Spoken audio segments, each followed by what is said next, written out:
Hello goblins, it's Chris, Eldritch Pipes.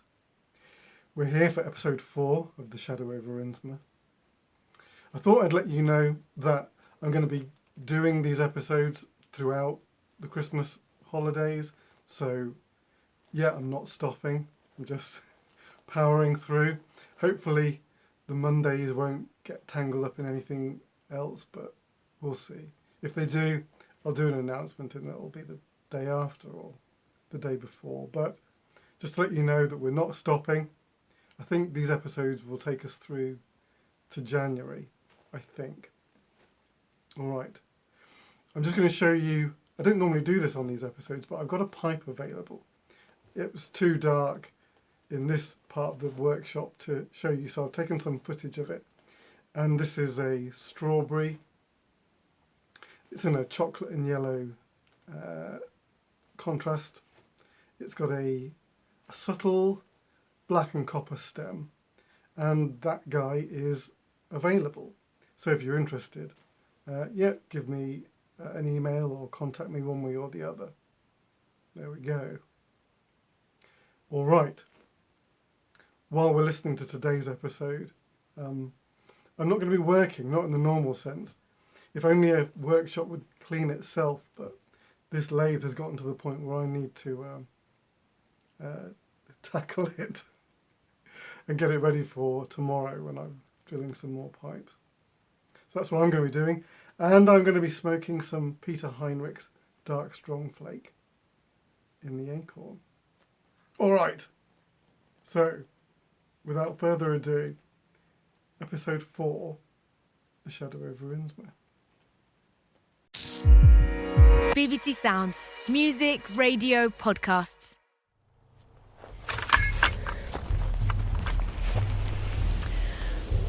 This church is pretty old. I'm guessing it dates back to the beginning of the town. It stands on higher ground, looking across Innsmouth and out to the sea. There's a gate at the side that leads into a graveyard. Unlike the rest of the town, this place feels neglected. The grass has been left to grow, and there are weeds tangled around the stones. A lot of the stones themselves are cracked or toppled or in a state of disrepair. And they all look pretty weather-worn. There are no new gravestones, so I guess it's been a while since anyone was buried here. There must be a newer, better-kept cemetery or whatever elsewhere.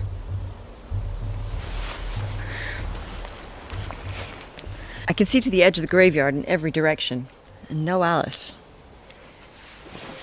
And no phone signal. It's patchy at best in the center of town, but I guess we lose it completely on the outskirts. I walked back out of the graveyard and around to the front of the church. There was no one around. Hello? I went into the church itself. It was old and dilapidated and clearly was no longer in use. Alice? There was a small arched wooden door at the far end of the space, in the corner behind where the altar would have been. It was open. Alice? Are you here? Narrow stone steps lead down from it, descending into total darkness. I can't see a light switch anywhere. I'm gonna guess this leads down to a crypt. And so, no, I am not going down the creepy stairs into the pitch-dark crypt beneath the old abandoned church.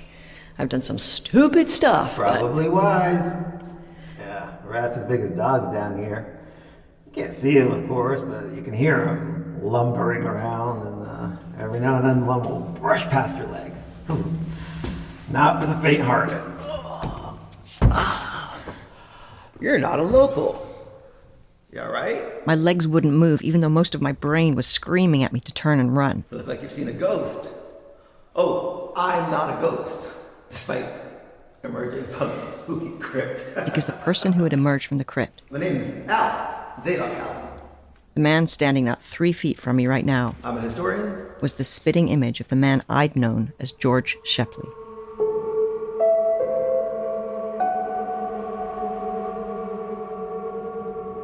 He's looking for something. Yeah, I guess that much from the wall display. Melody and I were on the ghost plane Jasper had set up. The flight was supposed to take us to London, but given what we'd just found out in the apartment where Melody had been held captive, I had the pilot reroute to Paris. Melody was trying to make sense of some of the papers we'd taken from the apartment. He has a name. Who does? The man in bandages. There's a bunch of letters here addressed to him, all in French. His name is Dr. Allen. What? Allen. Dr. Allen is dead. Okay, well, the ghost of Dr. Allen made an appointment with the Levesque Institute of Paranormal and Parapsychological Research in Paris. Maybe he wants to have himself exorcised. When's the appointment? 2 days ago. Does it say why this appointment was made? I'm working on that. You said you spoke French. I do! But I can't read this handwriting. It's something about a village. Who's he talking to? At the Institute, the owner, I guess, given the name, a guy called Aramis Levesque. Seriously? The village is north of Paris somewhere, and it seems like there's some big mystery surrounding it that they're both interested in. Alan is asking about a particular notebook, apparently that has a map to the village, and there's some guy he's trying to track down, and a lot of this is just indecipherable. As the plane began its descent into Paris, I was looking out of the window at the familiar landmarks, and I felt a sense of relief that the danger and chaos of Mosul was behind us. Paris was a city I was familiar with. I felt like I was getting back onto solid ground again, leaving an alien world and returning to something I recognised as normal. I'm Matthew Hayward, and this is The Shadow over Innsmouth.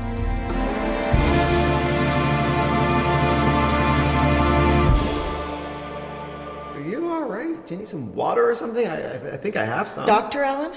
No, I'm not a doctor. I'm sorry, you look like someone I... Oh, I see. Well, that doesn't seem like a pleasant experience for you. There was a Dr. Allen in Providence. Uh-huh. George Shepley? Excuse me? Do you know a man named George Shepley? In Providence? Yes. Well, anywhere, I guess. I don't think I do. I was looking for someone.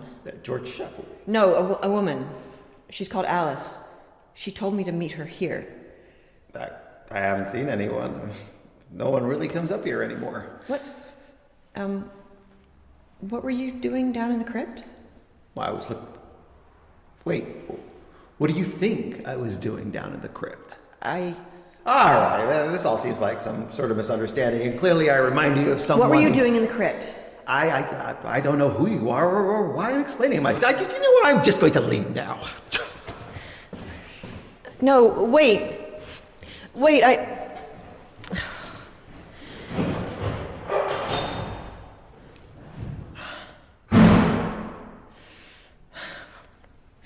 She's not in the crypt. She's not in the crypt.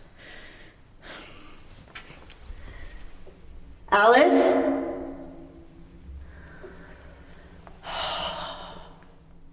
But now I have to take a look.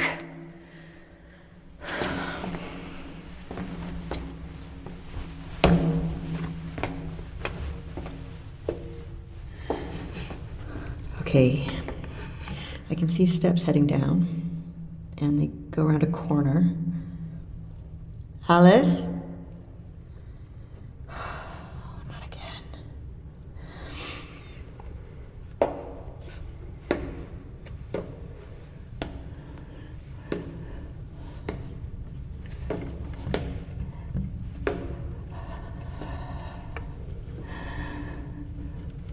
Okay, so it's a crypt under an old church. So far, so predictable. Alice?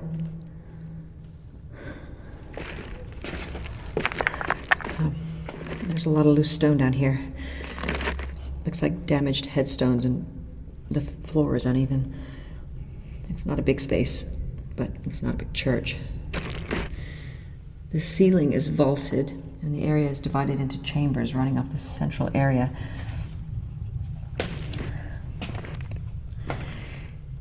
In a lot of these chambers, there are stone shelves with coffins lined up on them. Presumably, these belonged to the well-to-do families of Innsmouth, back when this church was the center of everything. I wonder why it's not anymore. I didn't see any other church. Oh. Of course there are rats. Of course there are.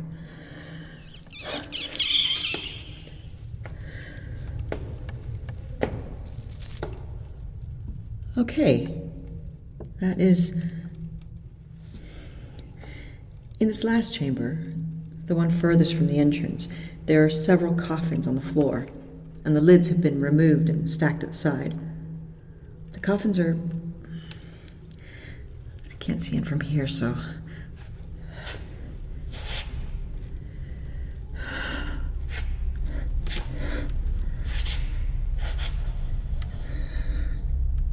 Alright, that's weird.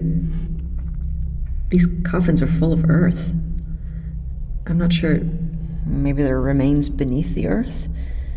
It's hard to tell, and I'm not digging around in... There's something growing in here. Oh my god. Those are... Hello? Kennedy? Jesus, you scared the shit out of me. Okay, what are you doing down there? Wait, I'm coming out.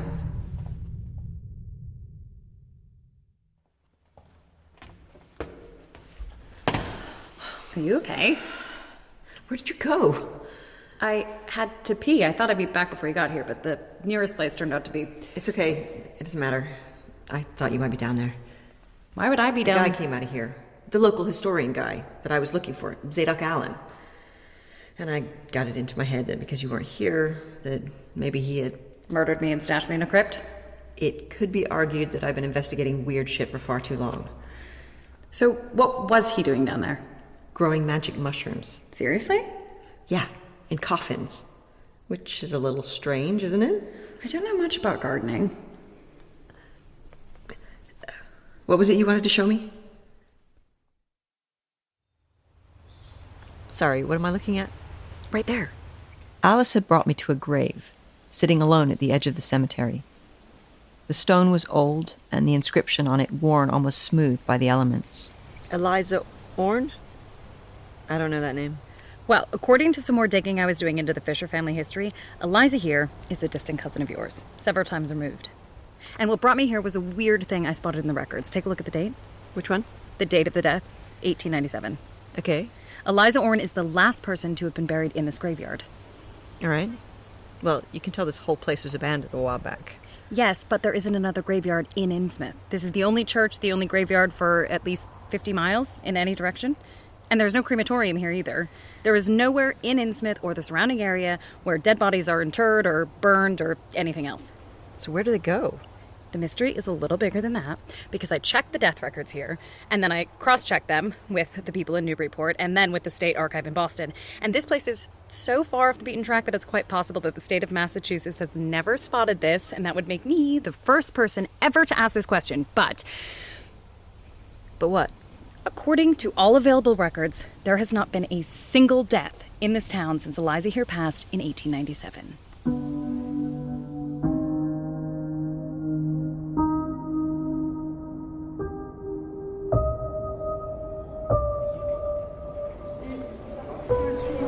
I think it's through here.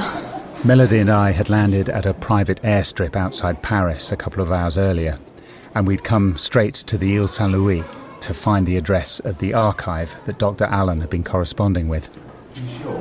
This is the address. It doesn't look like an archive. We were standing in front of a large door, a gate, really, with a smaller door cut into it. There was no sign or any indication of where this door led, just a number. Am I ringing the bell? Yeah. Okay.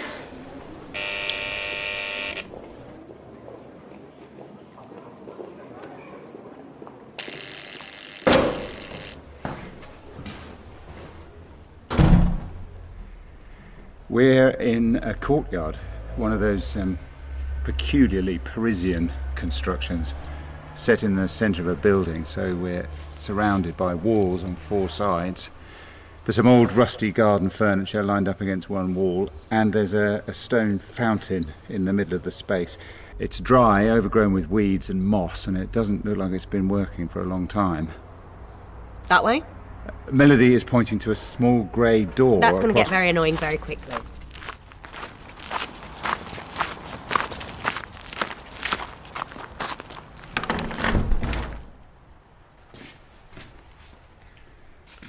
Hello? What's the guy's name? Mr. Levesque! We're in a short corridor leading to a staircase which heads up and down. Can everyone roll a perception check? Sorry? You don't play D&D? No. Oh, okay. That does surprise me.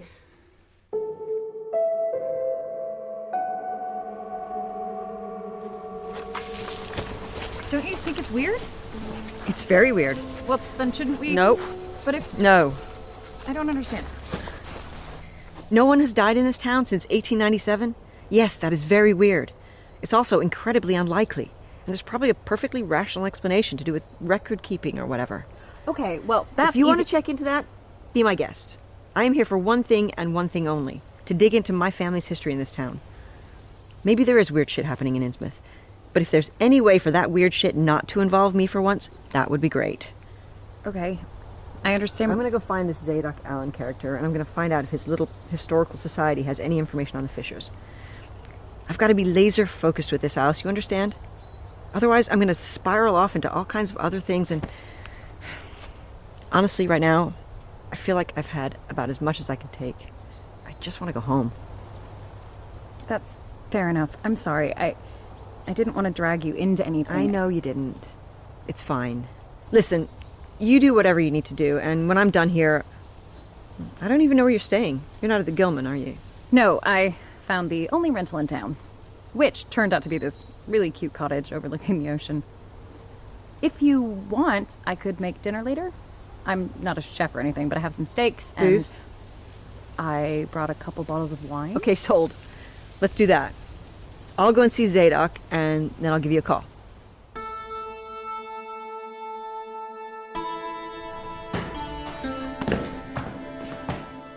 The man who emerged from the basement of the building was in his late 60s or early 70s, tall and thin with thick silver hair that sat on his collar. Monsieur Levesque? He wore a dark suit and a striped tie that might have signalled membership of some kind of club. Nous recherchons des informations sur un homme qui a visité cette archive. Dr. Allen. Your French is very good. Merci. I explained who we were and why we were there, and Monsieur Levesque led us down 2 flights of steps and into... Wow. Yes. Everyone first time. Wow. The Levesque Institute of Paranormal and Parapsychological Research is situated in the basement of the building, and it takes up an area the size of the whole block. It used to be storage for goods moving by river. So. The walls are made of rough stone bricks, and the ceiling is vaulted. It feels like every inch of the space is taken up with reading material. There are rows and rows of bookcases and old wooden filing cabinets. And there are tables here and there piled high with papers and journals. Yeah, it seems to be a mess, but I know where everything is. The system is my memory, so I suppose this is why I work alone. I asked Monsieur Levesque about his contact with Dr. Allen. Oh, yes. I did not see the doctor, but we had a correspondence. An appointment was arranged for him to visit the Institute, but then he did not come. When was this supposed to be? I believe 2 days before. And what was he looking for? Well, not what, who. The doctor was looking for Le Comte de Saint-Germain. No, that doesn't... Sorry, we don't know who that is. Ah, I see. Well, let's perhaps... This notebook was of interest to Dr. Allen. It is, I believe, you call it a commonplace book. A what? It's a journal. Journal, yes. This was written by an Englishman, Edward Lansdale, in 1913. Edward Lansdale. Dr. Allen was interested in a ritual that Monsieur Lansdale and his colleagues conducted during the First Battle of the Marne in 1914. Dr. Allen believed that the Comte de Saint-Germain was in attendance at this ritual, but using a different name, so he wanted to see the journal to understand who Le Comte was pretending to be. But the journal is no good because this ritual, it did not happen. Really? No, because the place where the ritual is supposed to happen does not exist. Was it a village north of Paris? Just so, yes. A village called Melusine on the River Marne. Melusine? Melusine is a spirit of the water, the body of a woman, and the lower half is... A fish, like a mermaid. Mermaid, yes, that is Melusine, mermaid. But there is not a village with this name in that area, never. But you see, Dr. Allen, this journal, the Lansdale Journal, it talks about preparations for the ritual and the people who will attend. This man, Edward Lansdale, and a German named von Sebottendorf. And that's when the name Edward Lansdale clicked for me. During the case of Charles Dexter Ward, Eleanor Peck had talked about the various people who had supposedly been reincarnations of the Ninevan sorcerer Ipkuaya. A man called George Peckingill in England had passed the Ipkuaya spirit onto his acolyte, Edward Lansdale. Lansdale had died in 1914 at the First Battle of the Marne. And in 1916, a German named von Sebottendorf had taken on the mantle. He had gone on to be one of the founding forces behind the Nazi Party. In the journal, Monsieur Lansdale claims that the ritual made some kind of tear in reality, through which was glimpsed another place, something like hell. Wow. Wow, again, yes, wow. But a ritual cannot happen in a place that does not exist. So this Lansdale Journal is a mensonge, fabriqué. Lies. And this man, Dr. Allen, was looking for Le Comte. Le Comte de Saint-Germain, oui. Dr. Allen believed that he was to be present at this Melusine ritual. Which would make him how old? This ritual took place over 100 years ago. Oui, but you see, the Count is a celebrated figure in esoteric circles, a myth, surely, for he is said to be immortal. Seriously? For me, no, but people believe it so, and he has gone by many names throughout history. This yes, you see, in the journal, Monsieur Lansdale lists his colleagues who perform this Melusine ritual. Von Sebottendorf, you see, and a man named... Tillinghast. Tillinghast, yes, and this name here, this is the person Dr. Allen believed to be the Comte de Saint-Germain, Obed Marsh.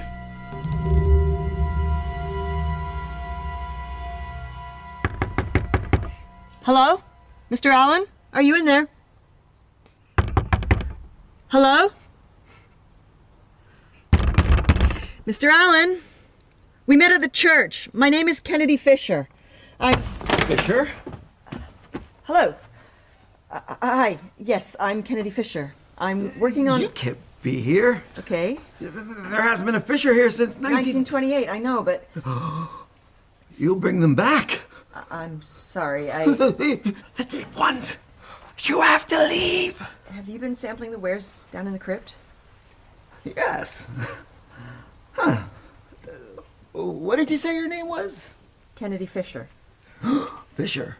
That's not good. Yeah, we got that far. I have some questions about my family. Sure, of course. What's the family name? Fisher? Oh, Jesus! Okay, never mind. I'll come back when you're less... like this. Don't come back! Don't come back here! Leave Innsmouth! You bring them back! Hey, it's Kennedy. You probably don't have any signal. Listen, Zadok Allen is off his face on mushrooms and no use to anyone. I've got all the papers you copied for me from the records office, and honestly, that's a lot to be getting on with, and more than I'd hoped to find, so, thanks for that. I'm going to head back to the hotel and check out, and I think there's a 4 o'clock bus. So if you get this, call me back. If I'm already gone, well, call me anyway. I'm sorry to bail out on dinner, but maybe we can get together for coffee in Providence or wherever. Okay. Sorry, Alice. I'll see you soon.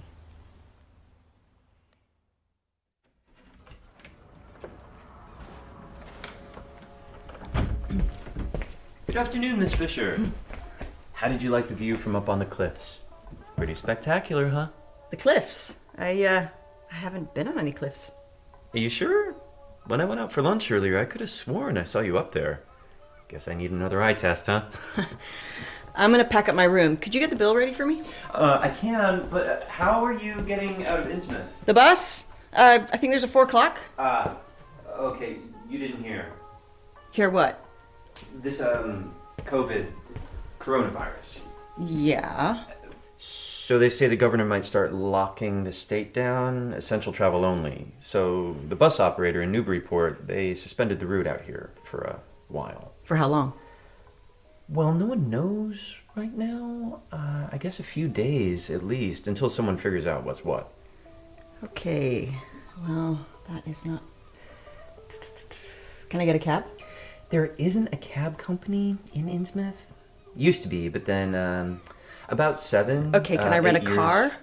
I'm sorry, there's nothing. So I'm stuck here, is what you're saying. Well, I'm trying to get some clarity on the situation, and listen, if it's about the room rate, this is an unforeseen circumstance, so I am sure that we I just want to get home, Casey. Well, yeah, sure, of course. Let me get a handle on the situation and figure out if we can help you out. That doesn't sound like anything is going to be happening today. Well, no. No. Okay. Great. I'm just gonna go and scream into my room for a while. Hi, you're through to the studio. Leave a message and someone will get back to you as soon as possible. Matthew, it's Eleanor Peck. I need to talk to you urgently. A man called me. I don't know who he is, but I need to talk to you, and you need to tell Kennedy. You have to... She has to get out of Innsmouth. However you do it, you need to get word to Kennedy to get out of there right now. Matthew, you're both in real danger.